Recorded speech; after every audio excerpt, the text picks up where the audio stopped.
नमस्कार, आप देख रहे हैं आज तक। मैं हूं आपके साथ रोहित सरदाना। शाम के 5 बजने वाले हैं और वक्त हो गया है दंगल का।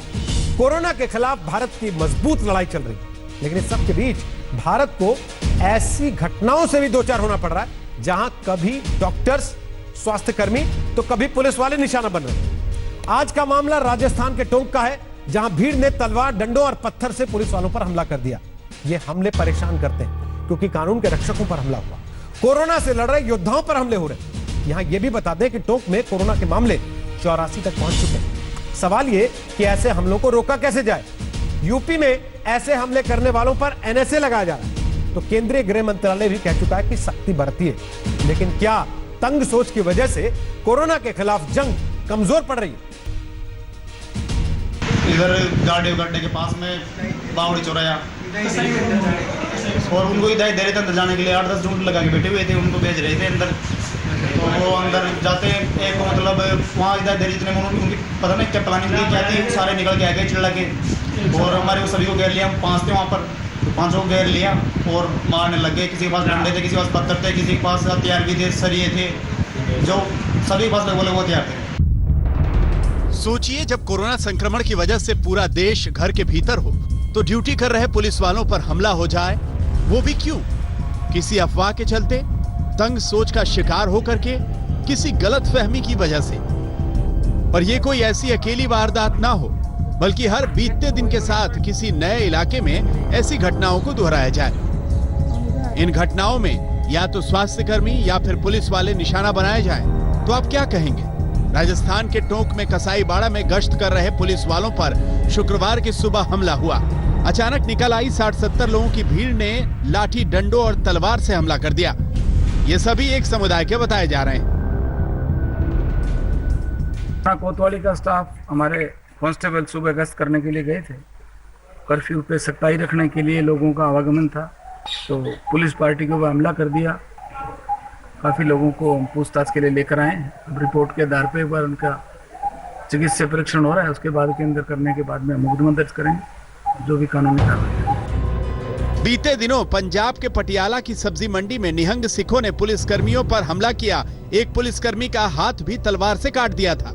एसआई हरजीत वहां लॉकडाउन का पालन कराने के लिए ड्यूटी पर तैनात थे।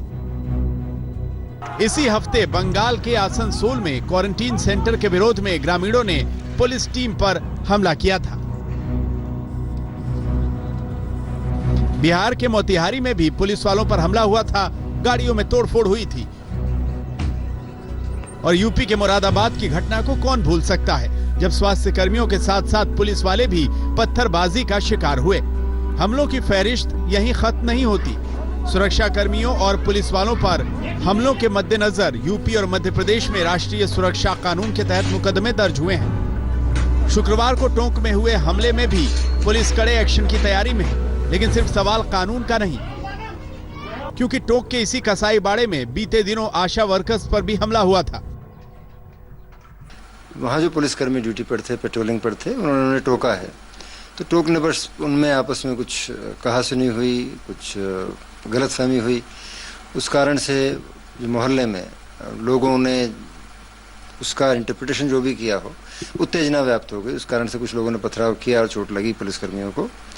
हम इस घटना को गंभीरता से ले रहे हैं और जिला एसपी को भी निर्देशित किया गया है वो सुनिश्चित करें कि कम्युनिटी में भी इस तरह का कन्फ्यूजन और मिसअंडरस्टैंडिंग दोबारा डेवलप ना हो। कर्फ्यू की पालना मोटे तौर पर लोग अच्छे से कर रहे हैं और कुछ एक्स्ट्रा इंसिडेंट का दुखा हो वो भी ना हो, इसका हम प्रयास कर रहे हैं। यहाँ ये भी गौर करने वाली बात है कि टोंक में शुक्रवार दोपहर 2 बजे तक 84 कोरोना पॉजिटिव केस हो चुके हैं, जबकि पूरे राजस्थान में 1193 केस हैं। कोरोना की मुसीबत बहुत बड़ी है, दुनिया इससे लड़ रही है, लेकिन भारत में जहालियत से भी दो चार होना पड़ रहा है। टोंक में अनुभव और जयपुर से शरद कुमार के साथ आज तक ब्यूरो।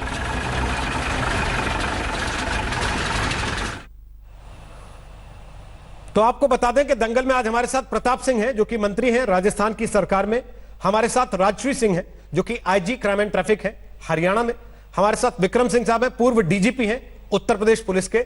हमारे साथ संगीत रागी हैं, राजनीतिक विश्लेषक हैं, दिल्ली यूनिवर्सिटी में पढ़ाते हैं। हमारे साथ अमीर हैदर जैदी हैं, जो कि नेता हैं सीपीआई के, और हमारे साथ अरविंद वाजपेयी हैं जो प्रवक्ता हैं एलजेपी के।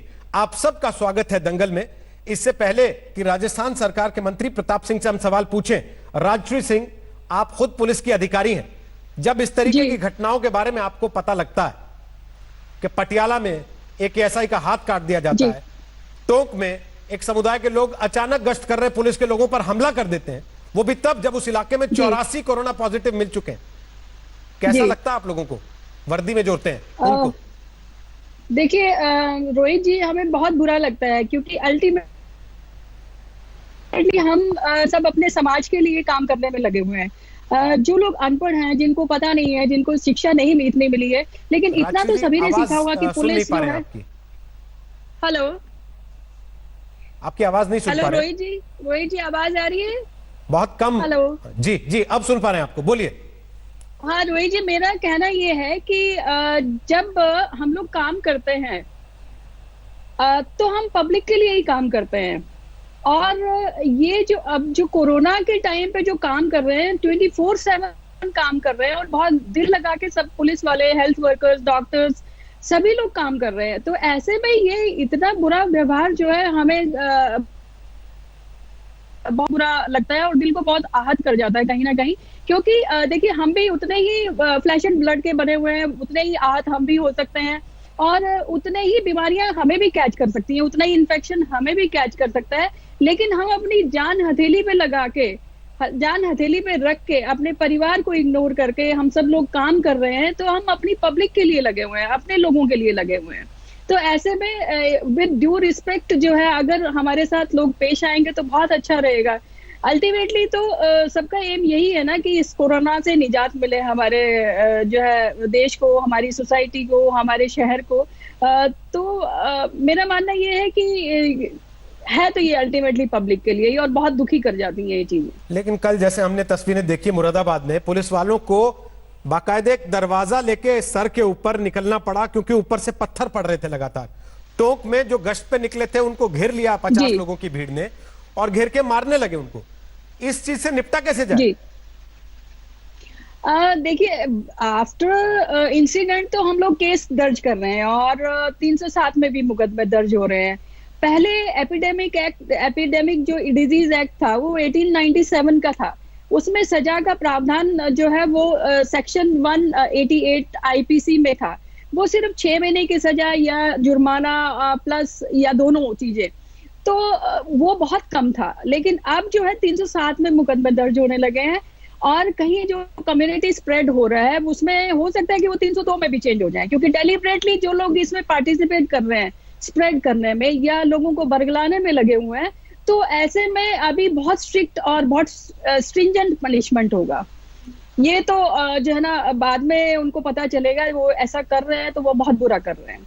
आमिर हैदर जैदी, ऐसा कौन सा मुल्क होगा जहां पुलिस या डॉक्टर बचाने के लिए जाए और बदले में उनको पत्थर मारे जाए, किसी का हाथ काट दिया जाए? देखिए, ये रोहित जी, इसे जहालत से ज्यादा मैं कुछ और नहीं कहूँगा। ये जहालत है, और जहालत का कोई इलाज नहीं हो सकता। लेकिन हम जैसे लोगों की जिम्मेदारी बन जाती है, आप जैसे हम जैसे लोगों की बनती है कि हम कम से कम जब डिबेट करें तो इसे काउंसलिंग के स्तर पर करें, क्योंकि समाज के अंदर एक भय व्याप्त है कि अगर हमें यहाँ से लेके गए तो वहाँ पे जब कोई इसका इलाज ही नहीं है कोरोना का, और वहाँ पे कुछ नहीं होगा, वहाँ में ले जाके करेंगे क्या? तो उस भय को निकालने का भी काम, जिम्मेदारी हमारी है। कोरोना ऐसा शत्रु है हमारे देश का जिसे हम देख नहीं सकते। अगर हमें उस शत्रु से लड़ना है तो अपने देश के नागरिकों की काउंसलिंग करने की जिम्मेदारी हमारी ही बनती है, और हमें दोनों मापदंडों को एक साथ देखना पड़ेगा। अमीरों के लिए जो कानून हो वो गरीबों के लिए भी कानून हो, जब मैं ये देखता हूं कि अमीरों के बच्चे अगर कोटा में फंस जाते हैं तो उन्हें उत्तर प्रदेश पुलिस निकालने का काम करती है, ठीक उसी तरह से जैसे चीन से और इटली से निकाल के लाए थे और उन्होंने पूरे मुल्क के अंदर कोरोना फैलाया। जब मैं देखता हूं कि वाराणसी में कुछ तीर्थ यात्री फंस जाते हैं तो उन्हें निकालकर दक्षिण भारत में पहुंचाने का काम उत्तर प्रदेश सरकार करती है। लेकिन जब देश का गरीब मजदूर सड़कों के ऊपर भूखा भटकता हुआ इधर से उधर जाता है तो उसके ऊपर एक ही काम हमारा प्रशासन करता है, लाठी चार्ज करता है, एफआईआर करता है और जेलों में डाल देता है। तो ये दोनों मापदंड भी इन सरकार के अच्छे नहीं होंगे। हमें दोनों चीजों से लड़ना होगा, बल्कि 3 चीजों से लड़ना होगा। हमें जहालत से भी लड़ना होगा, हमें भुखमरी और गरीबी से भी लड़ना होगा, हमें कोरोना वायरस से भी लड़ना होगा। आपको रोकने का बिल्कुल मन नहीं कर रहा। जब तक एक साथ नहीं लड़ी जाएंगी तो ये, लेकिन दिक्कत क्या है ना सर, आप उन अच्छी बातों में लपेट रहे हैं, क्यों नहीं कर रहा रोहित जी, आप बताइए। उसके ऊपर झूठ का मुलम्मा चढ़ाए चले जा रहे हैं लगातार, और बिना ये सोचे चढ़ाए चले जा रहे हैं कि पूरा देश आपको सुन रहा है और देख रहा है। मुलम्मा कहां चढ़ा रहा हूं सर देखिए ना, कोटा से मैं आपको बताता हूं सर कहां चढ़ा रहे हैं। मैं आपसे ये पूछ रहा हूं सर मैं ये पूछ रहा हूं, टोंक में आज जो लोग तलवारें लेके निकल आए, क्या वो इसलिए निकल आए पुलिस के ऊपर हमला करने क्योंकि कोटा में बच्चों को बस लगाई जा रही है, या बनारस से तीर्थयात्रियों को गुजरात पहुंचा दिया गया था? मुरादाबाद में जिन्होंने पत्थर मारे डॉक्टरों के ऊपर, या इंदौर में जिन्होंने पत्थर मारे, उन्होंने इसलिए पत्थर मारे क्योंकि कुछ मजदूर दिल्ली के आनंद विहार पे इकट्ठे हुए थे या बांद्रा में इकट्ठे हुए थे और उन पर लाठीचार्ज हो गया था। जैदी साहब, अगर आप ये बात शुरू कर रहे थे इस तरह से कि काउंसलिंग होनी चाहिए, तो सर काउंसलर की तरह तो बात करिए कम से कम। आप अगर फ्रॉड की तरह बात करेंगे, धोखेबाजी का मुलम्मा चढ़ाएंगे, तो सर कोई कैसे उसको स्वीकार कर लेगा? रोहित जी, अब आप सुनेंगे मैंने कहा मुरादाबाद के अंदर हुआ वो जहालत है और सख्त कार्रवाई होनी चाहिए। सर जहालत कहना भी उसको पर्दा डालना है, ये अपराध है। जहालत होती है मूर्खता, अज्ञानता। ये अज्ञानता नहीं है सर, जहां आदमी तैयारी करके अपने घर की छत पे पत्थर रख के बैठता हो पहले से प्लानिंग के तहत, उसको बाकायदे ट्रेनिंग दी गई उस चीज की, उसको आप अज्ञानता का कवर देना चाहते हैं सर, बचा लेना चाहते हैं अपराधियों को फिर से, और फिर कहते हैं काउंसलिंग करो इनकी। अज्ञानता का, अब सुन लीजिए 2 मिनट के लिए रोहित जी, हमारी भी सुन लीजिए। मैं अज्ञानता का कवर नहीं दे रहा हूं, मैं ये जरूर देखता हूं कि चीन के अंदर जो कोरोना का अपराधी था वो चमगादड़ था। चीन के अंदर कोरोना चमगादड़ ने फैलाया था, हिंदुस्तान आते आते चमगादड़ आरोप मुक्त हो गया। यहां तबलीगी जमात ने पूरे हिंदुस्तान में कोरोना फैलाया। तो आप तबलीगी जमात के भी समर्थक हैं? वो भी देख रहा हूं कि उनके लोग जो बिना बताए छुपे जगह जगह उन्होंने जानकारियां छुपाई, उसका कोई रोल नहीं है। आप तबलीगी जमात के समर्थक भी हैं? जाके सड़े हुए केले खाता है वो आपको नहीं दिखता। जब गरीब सड़क पे ऐसी बातें कर रहे हैं जैसे वो केले लेके आपके घर आया था, आज तक देखने के बाद ही आपकी आंख खुलती है, आपको पता लगता है कि गरीब केला खा रहा है, मजदूरों की बात कर रहा हूं। आप तो ऐसे बता रहे हैं जैसे आपकी पार्टी के व्हाट्सएप ग्रुप में वो आता है सारा कुछ, वो आप आज तक पर ही देखते हैं, तब आपको मालूम पड़ता है कि देश में ऐसा भी हो रहा है। इतना पूछ रहा हूं कि 25 बसें जब वाराणसी से लेकर तीर्थ यात्रियों को दक्षिणी भारत में सपने में नहीं आया था, तो आज तक नहीं आपको बताया, तब आपको पता लगा, जिसके दम पर आप दूसरों को जाहिल और अपने आप को ज्ञानी बता रहे हैं। बसों में बैठ के, डीलक्स बसों में बैठ के, तो ये गरीब अपने आज तक नहीं दिखाया था। कब तक ये बेशर्मी से दूसरों पे आरोप डाल के आप पापों को ढकते रहेंगे सर? कोरोना कब तक ये कह के कि मजदूर को वहां पे लाठी मार रही थी पुलिस, आप ये जायज साबित करने की कोशिश करते रहेंगे आमिर हैदर जैदी कि टोंक में पुलिस वालों के ऊपर पत्थर मारना, तलवारें चलाना जायज था? कब तक? प्रताप सिंह साहब, मैं आपके पास आ रहा हूं, आप तो मंत्री हैं राजस्थान की सरकार में। सर सुन लिया मैंने आपकी बात को, आपने जितने आरोप लगाने थे लगा लिए, लेकिन आपने इस बात का जवाब नहीं दिया कि टोंक में तलवारें क्यों मारी, पटियाला में तलवारें क्यों मारी पुलिस वालों को, मुरादाबाद में पत्थर क्यों मारे डॉक्टरों को, इंदौर में पत्थर क्यों मारे डॉक्टरों को? इसका जवाब नहीं दे रहे आप केवल ये बता रहे हैं कि वहां से किसी को वहां पहुंचा दिया गया, कोटा से बच्चों के लिए बस लगा दी गई, पत्थर मारने का कोई जस्टिफिकेशन आपके पास नहीं है। आप केवल तबलीगी जमात की पैरोकारी करने बैठ गए यहां पर, पॉलिटिकल पार्टी के प्रवक्ता होने के बावजूद। मैं उसे जस्टिफाई कर भी नहीं रहा हूं। आप कर रहे हैं सर, सबको पता लग रहा कर रहे हैं। प्रताप सिंह जी, जस्टिफाई करूंगा प्रताप भी नहीं। मुरादाबाद की जो घटना हुई मैं उसे जस्टिफाई नहीं करूंगा। सर आपने जो किया ना वो जस्टिफिकेशन से भी बदतर स्थिति है। आप जस्टिफाई भी कर लेते तो लोग शायद आपको यह सोच के माफ कर देते कि भाई ये भी उन्हीं जमात के हैं, लेकिन आप कवर अप करते रहे, वो ज्यादा शर्मनाक था। प्रताप सिंह जी, आप सरकार में मंत्री हैं राजस्थान की, एक तरफ भीलवाड़ा का मॉडल जिसकी तारीफ हो रही है पूरे देश में, हर राज्य ये कह रहा है कि हमको भी भीलवाड़ा का मॉडल अपनाना चाहिए, दूसरी तरफ ये टोंक सर जहां 84 केस हैं और हाँ उसके जी। बाद सुबह सुबह गश्त पर निकले पुलिस वालों पर हमला कर दिया जाता है और ये कहते हैं जाहिल है, उनको माफ कर दो। देखिए एक बात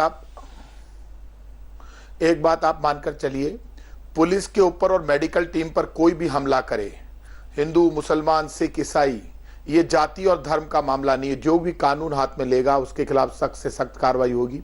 एक बात आप मानकर चलिए, कानून का सम्मान करना, मेडिकल टीमों का सम्मान करना और कानून के जरिए काम करना हर सरकार का, देश के हर नागरिक का कर्तव्य है। इस वक्त देश कोरोना के संकट से लड़ रहा है और ये मानव जाति को बचाने का संघर्ष पूरी दुनिया कर रही है। हर समझदार व्यक्ति ये जानता है कि ये कोरोना जाति और धर्म के आधार पर नहीं आता, किसी भी मानव को पकड़ लेगा। यदि हम डॉक्टर और साइंटिस्ट की बात नहीं मानेंगे, लॉकडाउन में नहीं रहेंगे, कर्फ्यू का पालन नहीं करेंगे, ये बढ़ता जाएगा।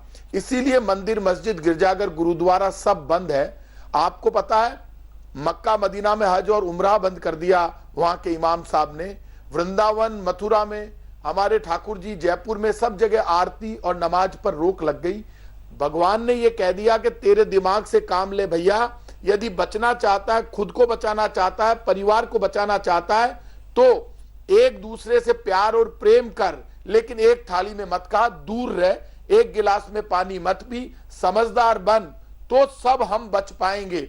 आज मेडिकल टीमों की तारीफ करनी पड़ेगी, सफाई कर्मचारी की, पुलिस की, उस भामाशाह की जो अपनी जान जोखिम में डालकर रोटी बना रहा है, रोटी लेकर मोहल्लों में जाता है, सबको खिलाता है, हर जाति धर्म का। यहाँ ये धर्म जाति का झगड़ा नहीं है। मेरी रिक्वेस्ट है, इस वक्त ना किसी नेता को, ना बीजेपी को, ना कांग्रेस को, ना ये कांग्रेस बीजेपी का कंपटीशन भी नहीं है। इस वक्त पूरे देश को एक होकर कोरोना को खत्म करने के लिए सबकी बात हमको माननी पड़ेगी, तब हम लड़ाई जीत पाएंगे। टोंक की जो घटना है, आप ये मानकर चलिए, राजस्थान की सरकार, राजस्थान के मुख्यमंत्री अशोक गहलोत और हमारे उप मुख्यमंत्री जो टोंक से एमएलए, सब लोग कानून का सम्मान करना, कानून के तहत काम करना। जो भी कानून को तोड़ेगा, मेडिकल स्टाफ या पुलिस पर कोई हमला करेगा, उसके खिलाफ सख्त कार्रवाई होगी और कानून के अनुसार लॉकडाउन, मुख्यमंत्री और राजस्थान की सरकार ने किया, लॉकडाउन को मानना, लॉकडाउन के अनुसार काम करना और लॉकडाउन के अनुसार कोई डॉक्टर, स्टाफ, सरकारी कर्मचारी जो भी आ रहा है वो सेवा करने के लिए आ रहा है। हाथ जोड़कर विनती है। प्रताप जी, मैं आपसे एक सवाल पूछ रहा हूं, ये जो बातें, नहीं तो जेल जाओगे, कोई नहीं बचा पाए। आपने ना चाहते हुए भी सुनी होंगी। अभी जो जैदी साहब कह रहे थे बातें आपके कान में भी पड़ रही होंगी। उन्होंने कहा चीन में कोरोना चमगादड़ ने फैलाया था, हिंदुस्तान में कोरोना फैलाने का आरोप तबलीगी जमात के ऊपर लग गया है। और उनका एक तरीके से यह छुपा हुआ जस्टिफिकेशन था कि मुरादाबाद में या टोंक में कोई पत्थर चला रहा है, तलवार चला रहा है पुलिस के ऊपर, डॉक्टर के ऊपर, तो इसलिए चला रहा है क्योंकि यहां तबलीगी जमात को जिम्मेदार माना जा रहा है। अब इस सोच का क्या करेंगे आप? देखिए एक बात आप मानकर चलिए, इस वक्त मेरी आपसे रिक्वेस्ट है, आप बहुत पुराने हैं, मैं आपको बरसों से आज तक में सुन रहा हूं और आप हमेशा बहुत सुलझी हुई बात करते हैं। अगर कर्नाटक के मुख्यमंत्री के बेटे की शादी होती है किसी मंत्री की, जैदी साहब एक बार सुन तो लीजिए उनकी बात। मेरी आपसे रिक्वेस्ट है, उनकी बात तो सुन लीजिए एक बार। जैदी साहब बाद में बोलिए, एक बार बात तो सुन लीजिए, उनकी बात सुन लीजिए, फिर बोल लीजिएगा। आपके पास मैं कोई ऐसी गलत बात नहीं बोल रहा, आप एक बार मेरी बात बोलिए प्रताप जी, फिर आप मेरे बात बोल लीजिएगा।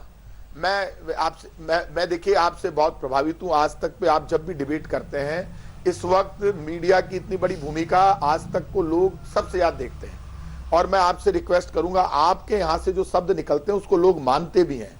इसीलिए आज मैंने कहा एक थाली में नहीं खाएं, एक गिलास में पानी नहीं पिए, जिससे लोग, देश सुन रहा है इस वक्त।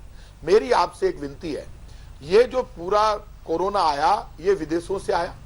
अब हमारे विदेश में हिंदू, मुसलमान, सिख, ईसाई कोई भी था हमारा, इसके अलावा जो फॉरेनर आया वो विदेश से आए, हवाई जहाज से उतरे, यहां पर गलती में चार्ज नहीं कर रहा।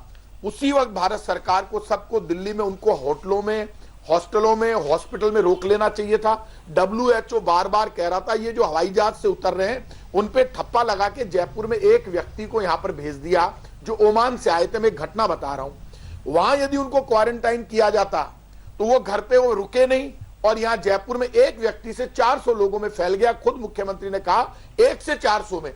मेरी रिक्वेस्ट है, अब वो रुके नहीं। ये मामला मैं आज फिर कह रहा हूं, तबलीगी जमात का सम्मेलन हुआ, जो लोग बाहर से आए उनको उस सम्मेलन में परमिशन नहीं मिलती तो ये सब जगह नहीं फैलता, उन्होंने यहां दिया। चाहे तबलीगी जमात हो चाहे हिंदू हो, ये जाति और धर्म नहीं पूछ रहा, इसलिए किसी को भी गुस्सा नहीं करना चाहिए। प्रताप जी, मैं यदि किसी के आपसे हो गया 100% तो हम सहमत उसको हूं। कैसे रोके? किसी के हो गया लेकिन सामने आए। दिक्कत कब आई सर? दिक्कत तब आई जब राज्यों की सरकारों ने खुद बताना शुरू किया बैठ के हर शाम प्रेस कॉन्फ्रेंस करके कि आज हमारे यहाँ इतने मरीज मिले, उसमें 34% तबलीगी जमात के हैं। आज हमारे यहाँ इतने मरीज मिले, उसमें 36% तबलीगी जमात के हैं। आज हमारे यहाँ इतने मरीज मिले, उसमें 90% तबलीगी जमात के हैं। और वो धीरे धीरे तबलीगी जमात से होते होते, संगीत रागी आपके पास आ रहा हूं, वो सिंगल सोर्स इवेंट में बदल गया। और वो सिंगल सोर्स इवेंट क्या है आज सारे देश के लोगों को पता है। अगर राज्यों की सरकारें खुद ये तय कर लेती, दिल्ली की, तमिलनाडु की, या जहां जहां से वो बार बार जानकारी आ रही थी, तो कोई नहीं कहता तबलीगी जमात से फैला। तबलीगी जमात खुद ये तय कर देती कि हम मदद के लिए खड़े हैं, ये लीजिए सारे लोगों के नाम, पते, नंबर, इनको क्वारंटीन कर लीजिए, तो शायद कोई उनके माथे ठीकरा नहीं फोड़ता। अगर वहां के मौलाना साद का ये भाषण नहीं होता कि मौत आनी है तो फिर मस्जिद में आए ना, यहां से बाहर जाके क्यों मरना है, तो शायद कोई तबलीगी जमात को जिम्मेदार नहीं मानता। संगीत रागी। देखिए रोहित जी, मौलाना साद ये अच्छी तरह जानते थे कि उनके लोगों के बीच में ये ऑलरेडी फैल चुका है। यही कारण है कि वहाँ के मस्जिद में जब मरकज के सम्मेलन में उन्होंने भाषण देते हुए ये कहा कि यदि मरना ही है तो मस्जिद में मरे। दूसरी बात, बहुत चालाकी से जैदी साहब ने कहा ये जहालियत है। ये जहालियत नहीं है साहब। आपको सीएए जैसे संवेदनशील मुद्दे पर, कॉम्प्लेक्स मुद्दे पर आपके समाज में इतनी ज्यादा जानकारी हो जाती है कि आप एकाएक सड़कों पर उतर आते हैं और महीनों तक पूरे सड़कों को घेराबंदी किए रहते हैं। ऐसे मुद्दे पर जो सामान्य मुद्दा है कि ये बीमारी है, ये रोग फैल सकता है, ये जहालियत नहीं है। ये आपके ही एक समाज के हिस्से में जो एक मानसिकता है वो मानसिकता प्रदर्शित करता है। ये मानसिकता अभी पूछा जा रहा था कि कहीं आपने देखा है, रोहित जी ने इसकी शुरुआत की थी। हाँ, ये देखा गया है। ये पाकिस्तान में ऐसी मानसिकता देखी जाती है, पाकिस्तान में ऐसी मानसिकता देखी गई है, अफगानिस्तान में ऐसी मानसिकता देखी जा रही है। और वही मानसिकता जैदी साहब आपके समाज के एक हिस्से में है। और आपको मानने में कोई कठिनाई नहीं होनी चाहिए कि कहीं तो 95% तक जो कंट्रीब्यूशन है वो तबलीगी जमात वालों का है।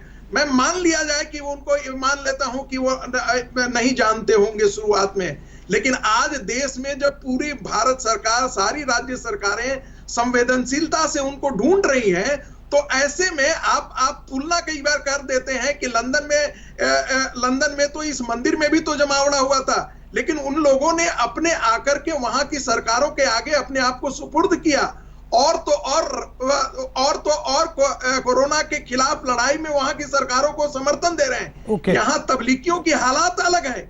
ये तो पत्थरबाजी कर रहे हैं, छुपे हुए हैं। 6,000 तबलीगी आज के दिन में भी कहां किस कोने में छुपे हैं, किन हजार लोगों को उन्होंने ये किया है। 22 से 25 हजार लोगों को क्वारंटाइन करने की जरूरत पड़ गई है, जो कि जानकारी में है। कितने और सारे लोग इसमें हो चुके होंगे, इसकी जानकारी अभी भी लोगों को नहीं है। एक बात और रोहित जी, अभी पहले विक्रम सिंह साहब से कमेंट लेना। एक सेकंड वापस आऊंगा आपके पास। विक्रम सिंह साहब, ठीक है, मान लिया कि आप तबलीगी जमात का नाम मत लीजिए, नहीं लेते, बहुत दिन से नहीं भी ले रहे, प्रेस कॉन्फ्रेंस में भी उसको सिंगल सोर्स इवेंट कहा जाने लगा। लेकिन बिल्ली को देख के अगर कबूतर आंखें बंद कर लेता है तो क्या उसकी जान बच जाती है? जिंदा रहता है वो उसके बाद? बिल्ली चली जाती है छोड़ के कि इस बेचारे ने तो आंख बंद कर ली, बीमारी खत्म हो जाएगी इससे। रोहित जी, मेरी समझ में ये नहीं आ रहा है कि जो मर्ज है और जो मरीज है उसके बारे में चर्चा क्यों ना करें। ये जिसको कहते हैं अंग्रेजी में living in a fools paradise, ये क्यों ना लें। इनकी लापरवाही चरण दर चरण तरीके से आज देश को डसने का काम कर रही है, और हमारे कुछ राजनीतिक मित्र बड़ी बेहयाई के साथ उनकी हिफाजत के लिए चट्टान की तरह खड़े होने की कोशिश कर रहे हैं। मेरी समझ में नहीं आ रहा क्योंकि क्या मजबूरी होती है। अगर यही हरकत किसी इस्लामिक देश में की गई होती, सऊदिया में, बहरीन में या कतर में, तो मैं बताना नहीं चाहूंगा कि उनकी क्या दुर्गत शासन प्रशासन वहां का कर देता। यहां की लिबरल गवर्नमेंट और यहां का उदार कानून हर चीज बर्दाश्त करता है। जहालत में एक मासूमियत होती है, लेकिन सोची समझी शातिराना दिमाग से हम ईंट और पत्थर इकट्ठा करें, तेजाब की बोतलें इकट्ठा करें, और जब पुलिस वाले आते हैं तो उनके ऊपर पत्थर की बौछार करें, ये जहालत नहीं, ये शातिराना आपराधिक कृत्य है और इसके ऊपर एनएसए कम पड़ेगा। एनएसए की उपधारा 2 राष्ट्रीय जी से मैं भी निवेदन करूंगा, अपने स्टेट में एनएसए तो लगाने के ऊपर विचार करें ही, लेकिन जहां जहां मकोका है, यूपी गैंगस्टर एक्ट है, चल अचल संपत्ति कुर्क करने का कड़ा संदेश दें, इससे पहले कि ये पूरे तालाब को विषाक्त कर दें और जहर घोल दें, क्योंकि उदार दृष्टिकोण अपनाने का समय समाप्त हो चुका है और उसको नजरअंदाज कर देना, कालीन के नीचे डाल देना, स्वीपिंग अंडरनीथ द कारपेट, ये चीज औचित्यपूर्ण नहीं है। ओके, राजश्री जी आप सहमत हैं? एनएसए जैसे सख्त कानून लगने चाहिए ऐसे लोगों पर?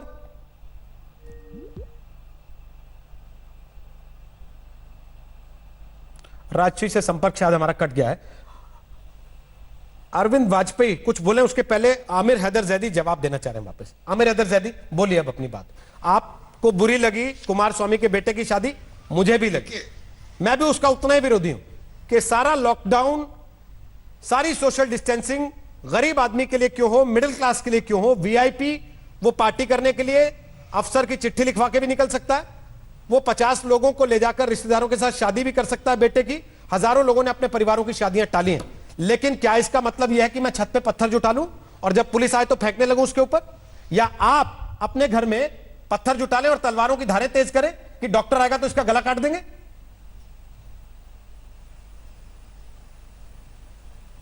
रोहित जी, किसी भी हिंसात्मक गतिविधि का हम समर्थन नहीं करते और जो मेडिकल स्टाफ या पुलिस प्रशासन कहीं जाता है तो वो उसकी मदद करने जा रहा है, लेकिन जो अफवाहें गर्म कर रहे हैं कार्रवाई उनके खिलाफ भी होनी चाहिए। मगर मसला यह है, जब देश की सीमाएं इस सरकार को बंद करनी थी, सील करनी थी, तब ये नमस्ते ट्रम्प कर रहे थे, तब विपक्ष की सरकारों को गिराकर अपनी सरकारें बनाने का काम कर रहे थे और लग्जरी चार्टर्ड विमान से अमीरों के बच्चे इटली से और चीन से भर भर के यहां ला रहे थे, जिनकी कोई चेकिंग नहीं की, जिन्हें कोरोना फैलाने के लिए देश में खुला छोड़ दिया गया।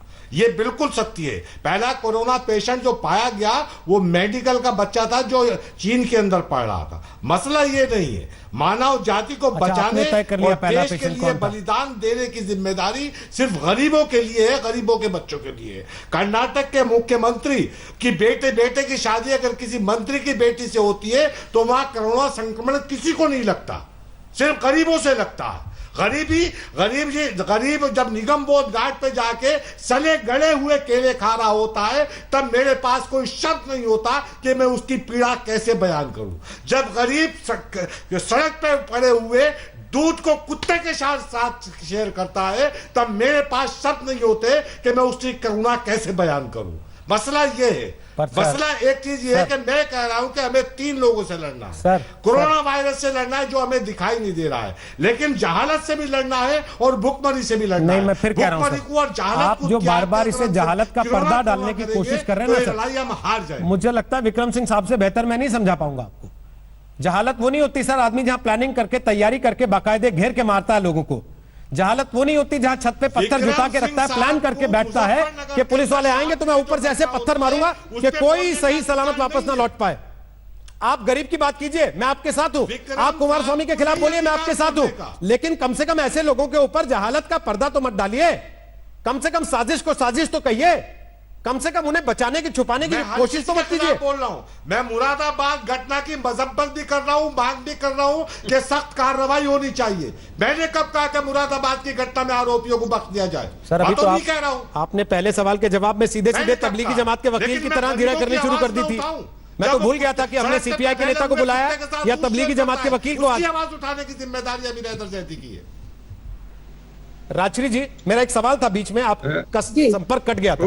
जी। जो बात विक्रम सिंह साहब कह रहे हैं, क्या आप सहमत हैं कि ऐसे लोगों पर सीधे एनएसए या उसकी तरह के सख्त कानून के तहत कार्रवाई होनी चाहिए जैसे यूपी में? बिल्कुल, जो वायलेटर है, जो वायलेशन करता है किसी भी कानून की, उसके वो सब बराबर हैं।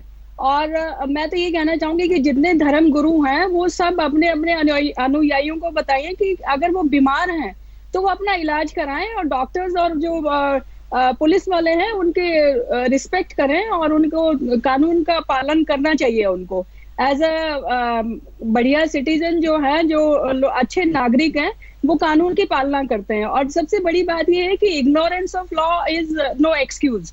कोई एक्सक्यूज नहीं है, आपको कानून की जानकारी होनी ही चाहिए। और जो वायलेशन करता है वो सब हमारे लिए बराबर हैं, नहीं, लेकिन चाहे वो किसी भी समाज से है। इसका कारण आपको समझ में आता है कोई, कि पुलिस जा रही है और उसको पत्थर मारे जा रहे हैं ऊपर से, डॉक्टर जा रहा है उनको पत्थर मार के दौड़ा लिया जा रहा है, कोई कारण समझ में आता है आपको इसका? कारण तो लोग अनपढ़ हैं और उनको पता नहीं है कि ये बीमारी के क्या कॉन्सिक्वेंसेस हो सकते हैं। वो सोचते हैं कि भाई हम जो है इलाज नहीं करवाएंगे, लेकिन अल्टीमेटली तो उन्हीं को भुगतना पड़ेगा। जो बीमारी है वो उनको भी उतना ही जो है नुकसान पहुंचाएगी जितना आसपास वालों को पहुंचाती है, और साथ में उनका घर परिवार भी इसमें इन्वॉल्व होगा। विक्रम सिंह, आपको क्या कारण समझ में आता है? तो ये सब चीजें, ये अवेयरनेस की बात। रोहित जी, जो भ्रामक बातें हैं और एक माइंडसेट होता है, जो भ्रामक डीप फेक न्यूज और एक जिसको कहते हैं जहन सानी, दिमाग की एक वायरिंग ऐसी हो जाती है, और जिस तरीके से गुमराह करने वाले कुछ होते हैं, जैसे आपने अगर मरकज की बातें सुनी, शैतान की साजिश, दूसरे हम अपने इलाके में कुछ भी करें हमारे ऊपर कोरोना नहीं आएगा, इस तरीके से जो ब्रेन वॉशिंग कर दी जाती है, एक तरीके से वायरिंग ऑफ द माइंड ऐसी कर दी जाती है, आदमी ये समझता है कि हमारे जो इकलौते वाहिद दोस्त हैं वो हमारे इमाम हैं, वो हमारे मौलाना हैं, और सारी पुलिस और इंतजामिया हमारी दुश्मन है। इस तरीके के माइंडसेट के बाद जब आप देखते हैं तो ये उग्र और आक्रामक होते हैं। इसकी एकलाइजेशन और इनके बारे में जैदी साहब ने कम से कम एक बात ठीक कही थी कि इनकी जहन सानी की भी जरूरत है, वो जरूर है, लेकिन दोनों बातें एक साथ चलेंगी। पुलिस और डॉक्टर्स अपना काम करेंगे और डी रेडिकलाइजेशन अपनी जगह रहेगी, लेकिन अगर किसी पुलिस के ऊपर आक्रमण होगा तो कानून जो इजाजत देता है वो कार्रवाई होगी। अरविंद वाजपेयी, कोरोना का तो वैक्सीन दुनिया ढूंढ रही है, ये जो कुछ हो रहा है जिसको नाम दिया जा रहा है जाहिलियत का, इसका वैक्सीन कब मिलेगा? देखिए रोहित जी, जहां तक मरकज का मामला है, मरकज तो मामला जो उन्होंने करना था कर दिया। देखो, इस फैक्ट से कोई डिनाई नहीं कर सकता कि मरकज के लोग पूरे हिंदुस्तान में फैल गए जाके, और उसकी वजह से कोरोना में इजाफा बहुत ज्यादा हुआ है, इसको कोई नहीं मना कर सकता। दूसरी बात यह है कि ये जो पथराव किया जा रहा है पुलिस वालों पे, डॉक्टर्स पे, ये क्यों किया जा रहा है? देखिए, ये एक वाकई अभी सभी लोगों ने ठीक बात कही है कि मानसिकता का सवाल है। ये जहन में ये बातें घुसेड़ दी गई हैं कि ये लोग आएंगे, ये आपको ले जाएंगे, उसके बाद आप वापस आएंगे कि नहीं आएंगे ये बिल्कुल कोई गारंटी नहीं है।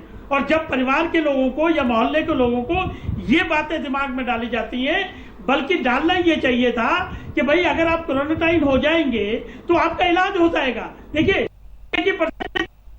लेकिन इसकी वजह से ये लोग पथराव कर रहे हैं, ये लोग कर रहे हैं। सर, आवाज कट रही है आपकी आवाज कट रही है, नेटवर्क की दिक्कत है शायद। कानून एनएसए भी लगा, उसको दुरुस्त करके वापस आते हैं। प्रताप सिंह जी, जो बात अभी कही विक्रम सिंह जी ने, क्या आपको लगता है क्वारंटीन सेंटर के साथ साथ डी रेडिकलाइजेशन सेंटर बनाने की भी नौबत आने वाली है? लोगों को यह समझ में ही नहीं आ रहा, या उनको समझने दिया नहीं जा रहा कि यह बीमारी छूत की बीमारी है। एक बीमारी अगर आपको लग रही है तो आप उससे कई 100 लोगों को बीमार कर सकते। देखिए, एक बात आप मानकर चलिए, एक बात ये समझनी पड़ेगी, सबके समझ में आई भी है। मैं ये मानता हूं, जयपुर आपको पता है रामगंज में बहुत तेजी से कोरोना फैला। मैं खुद रामगंज का दौरा करके आया, मेरे साथ मेडिकल मिनिस्टर और सारे एमएलए थे, सबसे मिलकर आए। सबके ये बात समझ में आ रही है कि चाहे हिंदू हो, मुसलमान हो, सिख हो, ईसाई हो, ये धर्म के आधार पर बीमारी नहीं है, ये मानव से मानव में लगती है, और ये लगेगी तो कोई बचा नहीं पाएगा। सबसे बड़ा पाप ये, यदि मुझे हो गई तो मेरी जिम्मेदारी है मैं हॉस्पिटल जाऊं, क्वारंटाइन हो जाऊं, नहीं तो मैं मेरे परिवार को मार दूंगा। अननेसेसरी जितना हम छुपाएंगे उतना मरते जाएंगे, परिवार को फंसा देंगे, और पूरे परिवार के साथ साथ मोहल्ला फंस जाएगा, शहर फंस जाएगा। और अब जब सबके समझ में आ गई है, लोग आगे बढ़कर अवेयर भी कर रहे हैं। इतना मैं एक रिक्वेस्ट करूंगा, ये आज तक है कि ये वक्त कोरोना से लड़ने का है। अब कोरोना से लड़ें या धर्म के आधार पर लड़ें, ये धर्म के आधार पर लड़ने का नहीं है, ये धर्म की लड़ाई नहीं है, ये मानव जाति की लड़ाई है। मेरी सबसे रिक्वेस्ट है कि अब जब सारा मामला क्लियर हो गया, अधिकतर अब ये लॉकडाउन और ये कर्फ्यू हमको जिताएगा, पूरा देश को पता चल गया, सबको मिलकर लड़ना होगा। और मिलकर जब लड़ना होगा, मेडिकल टीम हो या जो भी काम में लगा हुआ है, उसको सुरक्षित पहुंचाना, उसको मदद करना हर सरकार की जिम्मेदारी है, हर आदमी की जिम्मेदारी है। कोई गलती करेगा और सजा भुगतेगा, जेल जाएगा, तो कानून हाथ में नहीं ले, डरे नहीं। जितना हम डरेंगे उतना मरेंगे। डर का कोई अंत नहीं, इसलिए अब लड़ाई कोरोना से होनी सर, आपको चाहिए। क्या लगता है, कोई डर की तलवार निकाल लेता है पुलिस वाले को मारने के लिए मीडिया में, या डर के छत पे चढ़ जाता है पत्थर लेके कि डॉक्टर को मारूंगा मैं? नहीं, यदि कोई डर से तलवार निकाले, चाहे छत पे जाके पत्थर मारे, गलत है, कानूनन गलत है। ये डर से भी तलवार निकालने का हक नहीं है और डर से छत पर जाकर पत्थर फेंकने का हक नहीं है। आप लोग NSA लगा रहे हैं क्या इन पर? पत्थर फेंकूंगा तो मैं गलत हूं, 7 लोग पकड़े गए हैं तो मैं गलत हूं। किसी को हक नहीं है कानून हाथ में लेने का।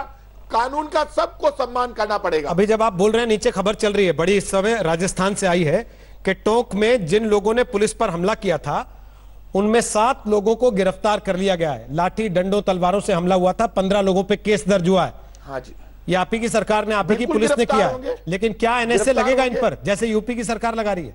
हाँ जी, देखिए एक बात आप मानकर चलिए, राजस्थान की सरकार को कानून की पालना करवाना, कानून के तहत सख्त से सख्त कार्रवाई करना आता है। यूपी की सरकार से, यूपी हमारे लिए मॉडल नहीं है, यूपी की सरकार से हमें सीखने की जरूरत नहीं है। हम भारत के संविधान के अनुसार, कानून के अनुसार जो सख्त से सख्त कार्रवाई होगी वो करेंगे। NSA उसी में आता है सर, संविधान के तहत ही है NSA भी। लगेगा, कौन सी धारा लगेगी, राजकार्य में बाधा की, वो सब लगाएंगे। लेकिन किसी भी कीमत पर जो आदमी पुलिस पर हमला करेगा, मेडिकल टीम पर हमला करेगा, वो सख्त से सख्त कार्रवाई। यूपी वाले राजनीतिक बयानबाजी ज्यादा करते हैं, राजनीतिक बयानबाजी नहीं है, वो कार्रवाई आपको होते हुए नजर आएगी। पॉलिटिकल एजेंडा हमारा नहीं है, राजस्थान की सरकार का, बीजेपी कांग्रेस का कंपटीशन नहीं है। कोई भी कानून तोड़ेगा उसके खिलाफ सख्त कार्रवाई होगी और कार्रवाई होते हुए नजर आएगी आपको। प्रताप जी, वैसे आपको एक चीज मैं बता दूं, आपको जब हमने बुलाया आज, हमने आपको कांग्रेस के नेता के, कांग्रेस के प्रतिनिधि के तौर पे नहीं बुलाया, हमने आपको सरकार के एक मंत्री के तौर पे बुलाया, सरकार के प्रतिनिधि के तौर पे बुलाया। और आप देख रहे होंगे बीजेपी के कोई नेता आपके साथ इस विषय पर बहस करने के लिए है भी नहीं। संगीत रागी, अपनी बात रखिए आप। उसके बाद जो बात वो कह रहे हैं, वो कह रहे हैं कि ये कोई राजनीतिक प्रतिद्वंदिता नहीं है कि हम यूपी जैसा कानून लगाएंगे कि नहीं लगाएंगे, यूपी की तरह करेंगे कि नहीं करेंगे, कार्रवाई कर देंगे। देखिए, शुरुआत तो उन्होंने एक मंत्री के तौर पर ही किया था, लेकिन बाद में उन्होंने राजनेता के तौर पर राजनीतिक आरोप भी लगाना शुरू कर दिया। अब मैं इसका उत्तर दे रहा हूं। उत्तर प्रदेश में 20 करोड़ की आबादी है, तबलीगी जमातियों का वहां पर बहुत बड़ा समूह है। इसके बावजूद भी कोरोना का केस वहां पर 1000 का आंकड़ा नहीं पार किया है। और राजस्थान जो है उससे बहुत कम आबादी की जनसंख्या वाला प्रदेश है, वहां 1000 का आंकड़ा पार कर चुका है। दूसरी बड़ी बात, पथराव जो टोंक में हुआ था, वहां की पुलिस कह रही है कि कसाई टोला में जो हम पर पथराव हुआ है वो सोची समझी साजिश के तहत हुआ है। लेकिन फिर भी राजस्थान के मंत्री जी, माननीय मंत्री जी, तबलीगी जमातियों के बारे में एक शब्द नहीं बोल रहे हैं। कांग्रेस का नेतृत्व आज तक तबलीगी जमात के खिलाफ एक भी ट्वीट राहुल गांधी और श्रीमती सोनिया गांधी जी ने नहीं किया है। रोज RSS के खिलाफ और विश्व हिंदू परिषद के खिलाफ विश्व भ्रमण करते थे। आज उसी के 1 लाख से ज्यादा कार्यकर्ता जो है वो चारों ओर इस देश में काम कर रहे हैं। तो मत बोलिए, कम से कम आपकी बात का जवाब दे रहे हैं प्रताप जी। के खिलाफ एक शब्द, आपकी बात का जवाब दे रहे हैं प्रताप जी। शब्द भी ये जो जिस तरह की एक भी ट्वीट नहीं किया। आपकी बात का जवाब दे रहे हैं प्रताप सिंह जी, आपकी बात का जवाब दे रहे हैं। संगीत जी, आपकी बात का जवाब दे रहे हैं। जो आरोप आपने लगाया रोहित जी कि राजस्थान की सरकार ने तबलीगी जमात के खिलाफ कुछ नहीं बोला, एक बार उनका जवाब तो सुन लीजिए, फिर पूरा कीजिए अपनी बात को। बोलिए प्रताप जी। रोहित जी, तबलीगियों का वैक्सीन नहीं हो सकता जब तक हम की तरह सच नहीं बोलेंगे। डॉक्टर संगीत रागी जी करेंगे ना। अरे डॉक्टर संगीत रागी जी, डायग्नोसिस करके उसके लिए आप समस्या, अरे डॉक्टर संगीत रागी जी, तबलीगियों का वैक्सीन नहीं हो सकता, फिर भी आप सारा रिसर्च करे जा रहे हैं उस पर लगातार। खुद ही आपने घोषणा भी कर दी कि वैक्सीन नहीं हो सकता तबलीगियों का, और आपने रिसर्च भी लगातार कंटिन्यू रखा है उस पर। जरा आपने जो आरोप लगाए, प्रताप जी से जवाब तो सुन ले उनका, थोड़ा जवाब उनका भी सुन लेते हैं, वो क्या कह रहे हैं। क्यों वो तबलीगियों का नाम नहीं लिए, या नहीं लेना चाहते, या नहीं लेते, जबकि उन्होंने खुद रामगंज का जिक्र किया है अभी, जिसमें वो भी जानते हैं कि कहां से और क्यों ये परिस्थिति पैदा हुई। समझ में नहीं आ रही। प्रताप जी बोलिए। आप एक बात, रोहित जी एक बात आप समझ लीजिए, जब आप परिस्थिति पे आना चाहते हैं तो ये तय मानकर चलिए आपके किसी भी कीमत पर, जब तक आप रामगंज की बात आई, मैंने खुद ने कहा कि रामगंज में लगातार रामगंज में केसेस बढ़ रहे हैं, इस बात को मैं मानता हूं। अब रामगंज में कल 2 दिन से स्थिति कंट्रोल में आई है। पूरे रामगंज में हमने कर्फ्यू लगाया और कर्फ्यू लगाने के बाद रामगंज में क्यों फैला? इसलिए फैला, ओमान से एक व्यक्ति बाहर से आए और उनको क्वारंटाइन करने के लिए भारत की सरकार ने कहा आप क्वारंटाइन, वो नहीं हुए, उसके बाद वहां फैल गया। अब आप कह रहे हैं तबलीगी जमात का मामला है। तबलीगी जमात के मामले में जो लोग आए पूरे देश में आपने बार बार खबरें दिखा दी, आप ही के इस चैनल पर बहस हो चुकी। एक ही मुद्दे पर कितनी बार बहस करेंगे, कितनी बार बोलेंगे? हिंदू मुसलमान सिख ईसाई को आपस में लड़ाना है या इस वक्त इस बीमारी को खत्म करना है? बिल्कुल सर, इस वक्त प्रताप सिंह जी, मुसलमान सिख ईसाई का मैं 100% आपके साथ हूं और मैं रोज ये बात कहता हूं, उसको गिरफ्तार करें सर, हम रोज ये बात कहते हैं, हिंदू और मुसलमान नहीं उसको सर, गिरफ्तार लेकिन करेंगे। और प्रताप जी, नहीं, आप सुन तो लीजिए, रोहित जी, सुनने की आदत डालिए। नहीं, हम तो सुन ही रहे हैं सर आपकी बात, हम तो सुन ही रहे हैं, जब से आप आए तब से सुन रहे हैं। आपके साथ दिक्कत क्या है? आपके मन की बात बोलूं ये जरूरी नहीं है सर, मैं तो कह ही नहीं रहा आपकी मेरे मन की बात बोलिए। आप जवाब संगीत रागी को दे रहे थे सर, मुझे नहीं।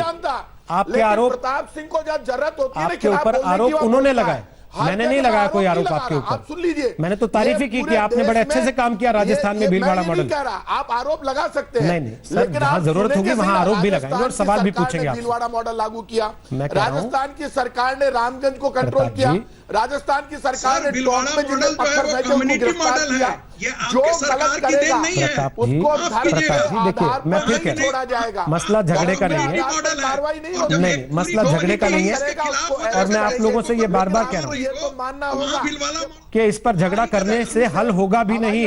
लॉक नहीं किए सर, और हवाई अड्डे लॉक कर देते तो पूरे देश में इस तरह से आज कोरोना नहीं फैलता। प्रताप जी, जिस दिन कोरोना का पूरा मामला निपट जाएगा उस दिन फिर आपको बुलाएंगे और इस विषय पर चर्चा कर लेंगे कि कोरोना फैलने का जिम्मेदार क्या केंद्र सरकार की लापरवाही थी या राज्य सरकारें आंखें मूंदे बैठी थी। इन सारी चीजों को उस वक्त बाकायदे गहराई तक जाकर देख लेंगे, लेकिन इस समय की जरूरत वही है जो आप खुद कह रहे हैं और जिसको हम भी कह रहे हैं कि बीमारी किसी की जाति देखकर, किसी का धर्म देखकर, किसी का नाम पूछकर नहीं आएगी। सोशल डिस्टेंसिंग, लॉकडाउन का पालन करना ही इसका एकमात्र उपाय है जब तक कि दुनिया में इसका कोई इलाज नहीं निकल आता। लेकिन सवाल यह भी है कि जो डॉक्टरों पर पत्थर मार रहे हैं, जो पुलिस वालों पर पत्थर मार रहे हैं, उन पर तलवार निकाल ले रहे हैं, उनका भी तो कोई इलाज करना पड़ेगा और वो इलाज सरकारों को ही ढूंढना पड़ेगा। एक दूसरे पर टीका टिप्पणी करने से या टोपी ट्रांसफर करने से हल नहीं निकलेगा। नमस्कार, मैं हूं अंजना ओम कश्यप। हमें उम्मीद है ये वीडियो आपको पसंद आया होगा। लेटेस्ट खबरों के लिए यूं ही देखते रहिए आज तक और इस वीडियो के पसंद आने पर लाइक, शेयर एंड सब्सक्राइब करना ना भूलें।